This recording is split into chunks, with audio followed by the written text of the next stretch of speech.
കേരളത്തിലെ ബ്രാഹ്മിൻസിന്റെ ബ്ലഡ് എടുത്ത് നോക്കുകയാണെങ്കിൽ ബ്രാഹ്മിൻസും സിറിയൻ ക്രിസ്ത്യാനികളും നമ്മുടെ ദ്രാവിഡരുമായിട്ട് ആ ബ്ലഡ് ഗ്രൂപ്പായിട്ട് നല്ല ബന്ധം തന്നെയുണ്ട്. ഇപ്പൊ കുറച്ച് താഴ്ന്ന ജാതി എടുത്തു നോക്കുകയാണെങ്കിൽ പാണൻ, പുലയൻ, തണ്ടാൻ എന്നിവരുടെയൊക്കെ ജീനുകൾ എടുത്തു നോക്കിയപ്പോൾ ഇവർ പൂർവിക കാലത്ത്, അതായത് കേരളത്തിൽ പണ്ട് മൊത്തം കാടുകളായിരുന്നു, മലഞ്ചെരുവുകളായിരുന്നു. ആ കാട്ടുവാസി അവര് കേരളത്തിൽ ജനിച്ച് വളർന്നവർ തന്നെയാണ് എന്നുള്ളത് നമുക്ക് കണ്ടെത്താൻ കഴിഞ്ഞിട്ടുണ്ട്. അതായത് മേൽജാതിയല്ല, കീഴ്ജാതിയിൽ പെടുന്ന വിഭാഗത്തിലെ ആൾക്കാർ അവരാണ് ശരിക്കും ഇവിടുത്തെ സ്വദേശികൾ. അതായത് കേരളത്തിൽ കാലങ്ങളായിട്ട്, അതായത് ഒരു 2000 വർഷം കാലം മുതൽ ഇവിടെ ജനിച്ച് വളർന്നവർ എന്ന് പറയുന്നത് ഈ താഴ്ന്ന ജാതിയിലുള്ളവരാണ് എന്നുള്ളത് സയന്റിഫിക് ആയിട്ട് പ്രൂവൺ ചെയ്തിട്ടുണ്ട്. ഈ ജാതിയുടെ പേരിൽ സംവരണം ഏർപ്പെടുത്തുന്ന ഈ കാലത്ത് ഈ ഒരു സയന്റിഫിക് റെക്കോർഡ് ശരിക്കും ഒരു തിരിച്ചടി തന്നെയാണ്. ജീനുകൾക്ക് എവിടെയും സുപ്പീരിയോറിറ്റി ഇല്ല എന്ന് ഇതിന്ന് മനസ്സിലായതും കൊണ്ട്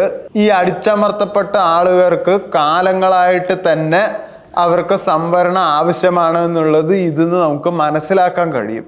പണ്ട് ജാതിയുടെ പേരിൽ തരംതിരിച്ചത് അവരവർ ചെയ്യുന്ന തൊഴിലിൻ്റെ പേരിലായിരുന്നു. അവരവർ ചെയ്യുന്ന തൊഴിലിൽ അവർക്കൊരു ഡെയിലി റൊട്ടീൻ ഉണ്ടായിരുന്നു, അതായത് ഒരു സംസ്കാരം. അതിൻ്റെ പേരിലാണ് ജാതിയായിട്ട് തരംതിരിച്ചത്. പക്ഷെ അത് എപ്പോഴോ പവറിന്